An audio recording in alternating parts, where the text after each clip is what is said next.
Suggest that a man awakening on his back and finding that he has as many as 6 legs vibrating in the air might feel that 6 was sufficient to be called numerous. Let us therefore assume that Gregor has 6 legs, that he is an insect. Next question, what kind of insect? Some commentators say a cockroach. But of course that does not make sense. A cockroach is an insect that is flat in shape and has large legs. And Gregor is anything but flat. He is convex on both sides, belly and back, and his legs are small. His approach to the cockroach is only in one regard, that is his coloration brown, that is all. I imagine him to look something like this. He has a tremendous convex belly, which is divided into segments. Also, he has a very strong mandibles, which he uses later on to help him unlock the door of his room. He can stand erect on his hind legs. These 3 pair of legs, a strong little pair, which gives us the length of his body, which is about 3 feet long. His hard-covered back conceals a flimsy little wing cases. Curiously enough, Gregor the beetle never found out that he had wings. It's a very nice observation on my part to be treasured all your lives.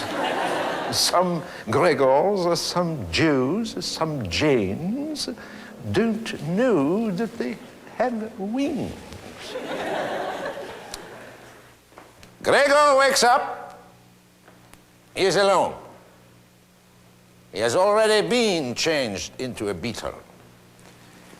But his human impression still mingle with his new insect instinct.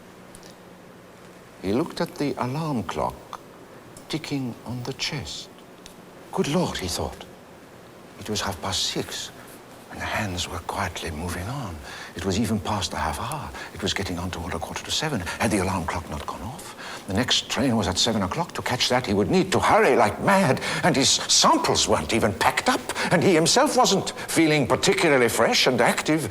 And even if he did catch the train, he wouldn't avoid a row with the boss, since the firm's messenger would have been waiting for the 5 o'clock train and would have long since reported his failure to turn up. He thinks of reporting that he is sick, but concludes that the insurance doctor would certify him as perfectly healthy.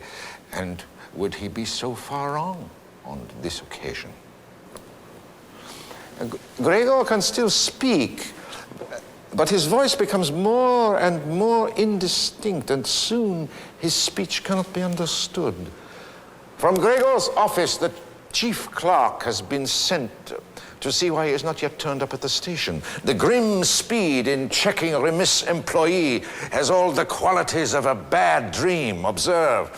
The chief clerk talks to Gregor from the living room on the left. His sister Greta talks to her brother from the room on the right. The mother and father join the chief clerk in the living room. Gregor cannot understand why his sister in the right-hand room does not join the others. So, Gregor opens the door. Slowly, Gregor pushed the chair towards the door, then let go of it, caught hold of the door for support. The soles at the end of his little legs were somewhat sticky and rested against it for a moment after his efforts. Then he set himself to turning the key in the lock with his mouth. It seemed unhappily that he hadn't really any teeth. What could he grip the key with? But on the other hand, his jaws were certainly very strong. With their help, he did manage to set the key in motion, heedless of the fact that he was undoubtedly damaging them somewhere, since a brown fluid issued from his mouth and flowed over the key and dripped on the floor.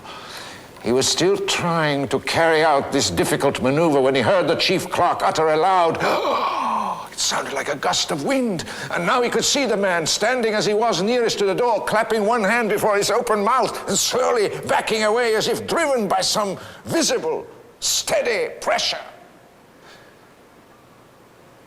Gregor tries to calm the chief clerk so that he will not be discharged. You see, sir, I'm not obstinate.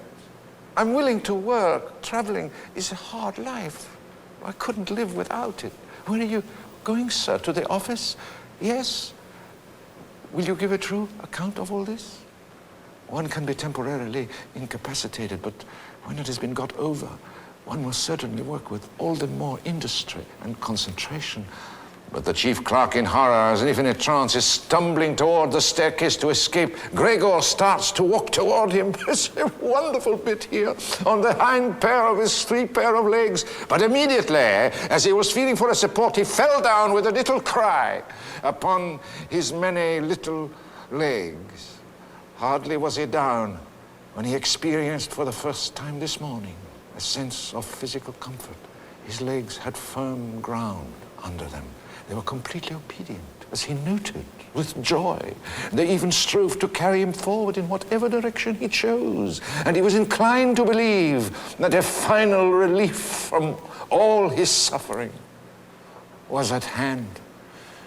The beetle begins to dominate the man. With his sister alone, he had always remained intimate. And it was a secret plan of his that she, who loved music, unlike himself, and could play movingly on the violin, should be sent next year to study at the School of Music, despite the great expense that would entail. The School of Music was often mentioned in the talks he had with his sister, but always merely as a beautiful dream which could never come true. And his parents discouraged even these innocent references to it. But Gregor had made up his mind firmly about it and meant to announce the fact with due solemnity on Christmas Day. For recreation, Gregor has formed the habit of walking on the walls and the ceiling. He is at the height of the meager bliss his beetlehood can produce. His sister at once remarked the new distraction Gregor had found for himself. He left traces behind him of the sticky stuff on his soles wherever he crawled. And she got the idea in her head to give him as wide a field as possible to crawl in and of removing the pieces of furniture that hindered him. So the mother is brought in to help move the furniture. She comes to the door with exclamations of joyful eagerness to see her son. That's an incongruous reaction that is replaced by a certain hush when she enters the mysterious chamber. She catches sight of Gregor, a huge brown mass on the flowered wallpaper. And before she was really conscious that what she saw was Gregor, she screamed in a loud, hoarse voice, "Oh God, oh God!" fell with outspread arms over the couch as if giving up and did not move. "Gregor!" cried his sister, shaking her fist and glaring at him. This was the first time she had directly addressed him since his transformation. She runs into the living room for something to rouse her mother from the fainting fit. Gregor wanted to help too. He then ran after his sister into the next room as if he could advise her, as he used to do, but then had to stand helplessly behind her. Presently his father comes home and enters the living room, and so Gregor flees to the door of his own room and crouched behind it to let his father see as soon as he came in from the hall that his son had the good intention of getting back into his own room immediately, that it was not necessary to drive him there, but that if only the door were opened, he could disappear at once. And now his father starts to bombard Gregor with the only missile that the living room could provide. Apples, small red apples, and Gregor is driven back into his own room, back to the heart of his beetlehood.